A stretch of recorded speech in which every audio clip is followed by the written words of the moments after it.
வணக்கம். நம்ம தொடர்ச்சியாக அலுவலக உதவியாளர், வாட்ச்மேன், மசால்ஜி, தூய்மை பணியாளர் போன்ற பணிகளுக்கு நம்ம ஃப்ரீ ஆன்லைன் கிளாஸ் பார்த்துட்டு வரோம். அந்த அடிப்படையில் தான் இன்றைய காணொலி இருக்குது. நம்ம சிலபஸை கவர் பண்ணி டெய்லி பேஸில் கொடுத்துட்டு வரோங்க. ஸ்டடி மெட்டீரியல் நீங்கள் ஏற்கனவே வாங்கியிருந்தீங்க அப்படின்னா உங்களுக்கு அந்த ட்ரைவில் போட்டு விட்டு நீங்கள் செக் பண்ணிக்கலாம். ஸோ மற்றவங்க வீடியோ மட்டும் பார்க்க நினைக்கிறவங்களுக்கு இந்த காணொலி ரொம்ப பயனுள்ளதாகவே இருக்கும். நீங்கள் முதல் தடவை நம்ம சேனலை பார்க்குறவராக இருந்தால் மறக்காமல் சப்ஸ்கிரைப் பண்ணிட்டு ரெனியூ பண்ணுங்கள். ஸோ அந்த வாட்ச்மேன், மசால்ஜி அலுவலக உதவியாளருக்கு ஸ்பெசிஃபிக்காக பார்த்திங்கன்னா உணவு பாதுகாப்பு, சுகாதாரம் அப்படின்னு கொடுத்துருந்தாங்க. ஸோ அந்த அடிப்படையில் தான் அந்த சிலபஸ் பேஸில் தான் இன்றைக்கி காணொலி.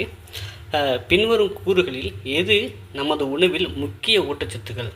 சரிங்களா, நமது உணவில் எது முக்கிய ஊட்டச்சத்துக்கள்னால் கார்போஹைட்ரேட்டுகள், லிப்பிடுகள் மற்றும் புரதங்கள், வைட்டமின்கள் மற்றும் தாதுக்கள். ஸோ இது எதுன்னு கேட்டிருக்காங்க. ஆன்சர் பார்த்திங்கன்னா கார்போஹைட்ரேட், லிப்பிடுகள் மற்றும் புரதங்கள், வைட்டமின்கள் மற்றும் தாதுக்கள். ஸோ மேலே உள்ள அனைத்தும் தான் ஆன்சர்.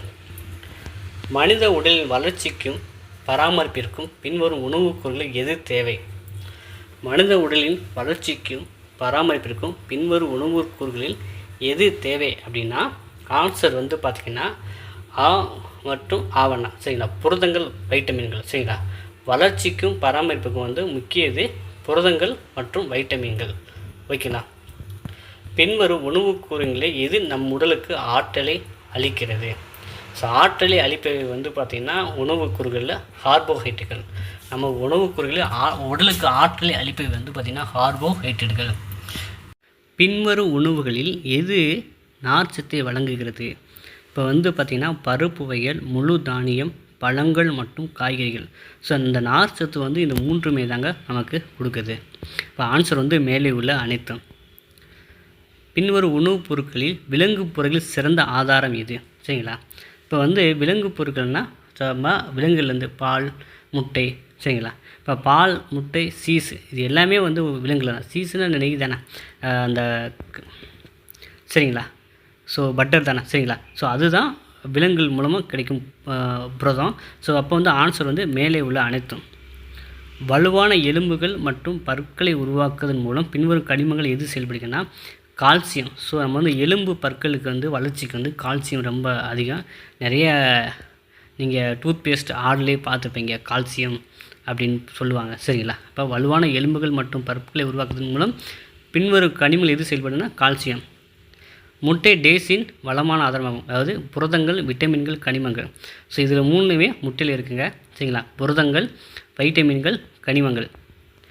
பின்வரும் உணவுப் பொருட்களில் எது ஊட்டச்சத்தை அளிக்காது? இப்போ பால் ஊட்டச்சத்தை அளிக்கும், நீர் அளிக்காது, பழச்சாறு அளிக்கும், காய்கறி சூப்பு. அப்போ தண்ணீர் தான். ஸோ ஆன்சர் தண்ணீர் தான். பின்வரும் உணவுப் பொருட்களில் எது எந்த ஊட்டச்சத்தையும் அளிக்காதுன்னு கேட்டிருக்காங்க. அப்போ பார்த்திங்கன்னா பால் ஊட்டச்சத்து அளிக்கும், நீர் மட்டும்தான் அளிக்காது. அப்போ ஆன்சர் நீர், தண்ணீர். ஓகேவா. பின்வரும் உணவுப் பொருட்களில் தாவர புரதங்களின் சிறந்த ஆதாரம் எதுனா பருப்பு வகைகள். சரிங்களா, பால், முட்டை, சீஸ் விலங்குகளிலிருந்து பெறப்படும் பொருள். பருப்பு வகைகள் தான் சரியான பதில். பின்வரும் உணவுக் கூறுகளில் கொழுப்பு நிறைந்தது? அரிசி மற்றும் சோளம், பால், முட்டை மற்றும் பீன்ஸ், வெண்ணெய், பாலாடைக்கட்டி மற்றும் நெய். மேலே எதுவும் இல்லை. ஸோ பார்த்தோன்னே சொல்லிவிடுங்க எதில் கொழுப்பு இருக்குன்னா வெண்ணெய், பாலாடைக்கட்டி மற்றும் நெய்.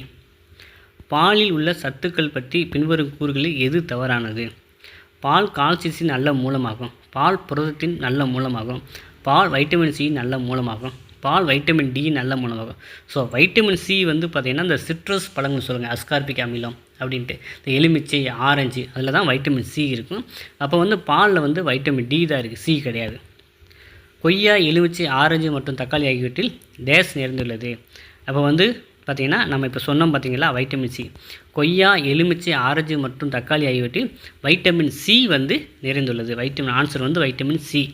ஓகேவா.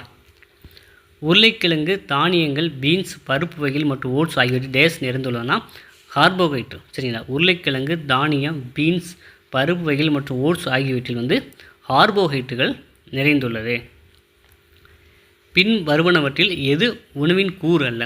கொழுப்புகள், இலைகள், தண்ணீர். இப்போ மேலே உள்ள எதுவுமே இல்லை, அதான் ஆன்சரு.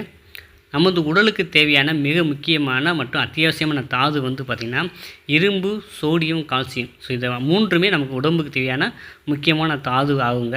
இரும்பு, சோடியம், கால்சியம். ஸோ உடம்புக்கு தேவையான முக்கியமான தாது எப்படின்னு கேட்டிங்கன்னா இரும்பு, சோடியம், கால்சியம். உலக சுகாதார தினம் வந்து பார்த்திங்கன்னா எப்போது கொண்டாடப்படுகிறது அப்படின்னா வேர்ல்டு ஹெல்த் டே வந்து ஏப்ரல் 7. சரிங்களா, வேர்ல்டு ஹெல்த் டே வந்து ஏப்ரல் 7. சரிங்களா, உலக சுகாதார தினம். அப்போ உலக சுற்றுச்சூழல் தினம் வந்து பார்த்திங்கன்னா ஜூன் 5. உலக சுற்றுச்சூழல் தினம் ஜூன் 5.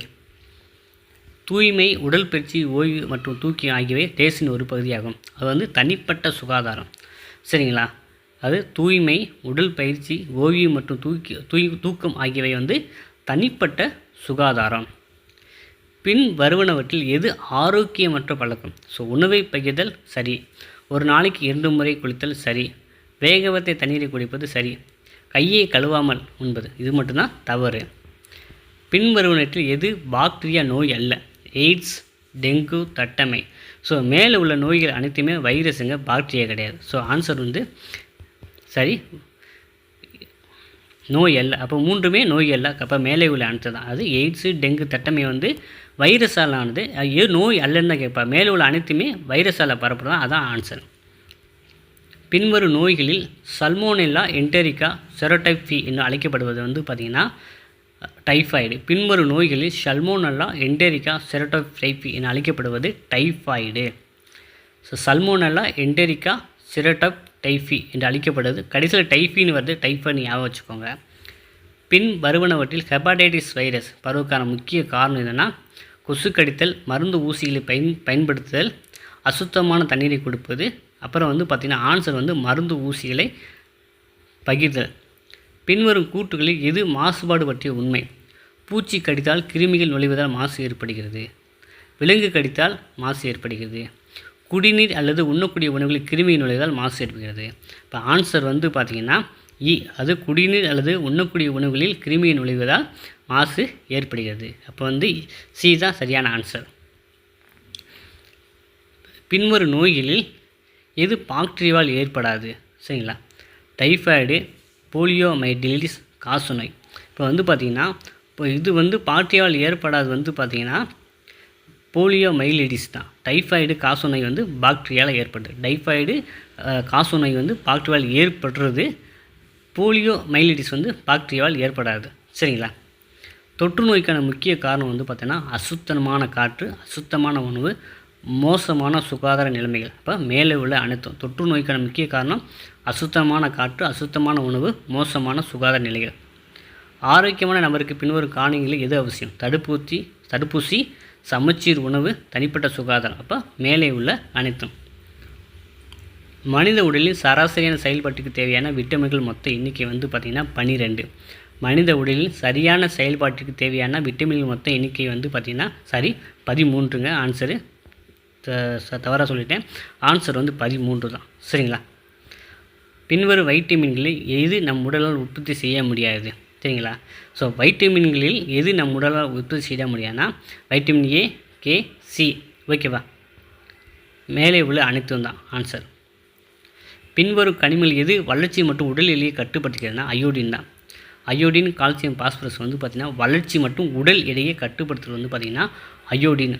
கனிமங்களில் எது வளர்ச்சி மற்றும் உடல் எடை வந்து அயோடின்.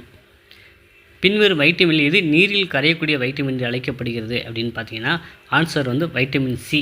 நீரில் கரையக்கூடிய வைட்டமின் வந்து வைட்டமின் சி. நீரில் கரையக்கூடிய வைட்டமின் சி. இரத்த அளவு மற்றும் இரத்த அழுத்தத்தை ஒழுங்குபடுத்தல் உதவுகிறது வந்து சோடியம். சரிங்களா, இரத்த அளவு மற்றும் இரத்த அழுத்தத்தை ஒழுங்குபடுத்தல் முக்கிய பங்காற்றுவது வந்து சோடியம். பின் வருவனவற்றில் மேக்ரோ கனிமங்களின் எடுத்துக்காட்டில் எவைனா சோடியம், கால்சியம், குளோரைடு. மேக்ரோ கனிமங்கள்னால் சோடியம், கால்சியம், குளோரைடு. அதாவது மேக்ரோ கனிமங்கள்னால் சோடியம், கால்சியம், குளோரைடு. நம் உணவில் கால்சியம் அதிகமாக உட்கொள்வதை வந்து என்ன ஏற்படுதுன்னா சிறுநீரக கற்கள், அது கிட்னி ஸ்டோன் சொல்லுவாங்க. நம் உணவில் கால்சியம் அதிகமாக உட்கொள்வதால் சிறுநீரக கற்கள் உருவாகிறது. பின்வரும் வைட்டமின்கள் எது கொழுப்பில் கரையக்கூடிய வைட்டமின் என்று அழைக்கப்படுது? கொழுப்பில் நீரில் கரையக்கூடிய வைட்டமின்கள் வந்து வைட்டமின் சி. கொழுப்பில் கரையக்கூடிய வைட்டமின்கள் வந்து பார்த்திங்கன்னா வைட்டமின் இ. சரிங்களா, கொழுப்பில் கரையக்கூடிய வைட்டமின்கள் வந்து வைட்டமின் இ, நீரில் கரையக்கூடிய வைட்டமின் வந்து வைட்டமின் சி. வெங்காயம், புரோக்கோலி, புதிய பழங்கள், பால், முட்டை மற்றும் அயோடின், உப்பு ஆகியவை டேஸின் நல்ல ஆதாரங்கள். சரி, பாஸ்பரஸ் மற்றும் சோடியத்தின் நல்ல ஆதாரங்கள். வெங்காயம், புரோக்கோலி, புதிய பழங்கள், பால், முட்டை மற்றும் அயோடின், உப்பு ஆகியவை பாஸ்பரஸ், சோடியின் நல்ல ஆதாரங்கள். பேரிச்சம்பழம் மற்றும் மாதுளை எந்த கனிமத்தில் நிறைந்துள்ளதுன்னா பாஸ்பரஸ். பேரிச்சம்பழம் மற்றும் மாதுளையில் எந்த கனிமம் நிறைந்துள்ளதுன்னா பாஸ்பரஸ். நம்ம வந்து பார்த்திங்கன்னா உடல் ஆரோக்கியம், சரிங்களா? ஸோ சுகாதாரம், அப்புறம் வந்து பார்த்திங்கன்னா உணவு. ஸோ அந்த வகையில் தான் இந்த டாபிக் வந்து பார்த்திங்கன்னா நம்ம உணவு சாப்பிட்றோம், அதில் என்னென்ன சத்துக்கள் இருக்குது, அது சம்மந்தமாக எப்படி கேள்வி கேட்பாங்க அடிப்படையில் தான் நம்ம வந்து அலுவலக உதவியாளர், வாட்ச்மேன், மசால்ஜி, கிளீன்னஸ் ஒர்க்கருக்கு வந்து காணொலி பார்த்துட்டு வரோம். ஸோ இந்த காணொலி உங்களுக்கு மிகுந்த பயனுள்ளதாக இருக்கும் அப்படின்னு நம்புகிறேன். அலுவலக உதவியாளர், வாட்ச்மேன், மசால்ஜி, தூய்மை பணியாளருக்கு நம்ம study material, online class, PDF, test எல்லாம் கண்டக்ட் பண்ணாங்க. விருப்பம் உள்ளவங்க வந்து ஜாயின் பண்ணிக்கலாம். இதுதான் வாட்ஸ்அப் நம்பர், சாட் பண்ணி நீங்கள் ஸ்டடி மெட்டீரியல் வாங்கி படிக்கலாம். ஸோ இந்த வீடியோ பிடிச்சினா மறக்காமல் லைக் பண்ணுங்கள், உங்கள் நண்பருக்கும் தேவையான அவங்களுக்கு ஷேர் பண்ணுங்கள். நன்றி, வணக்கம்.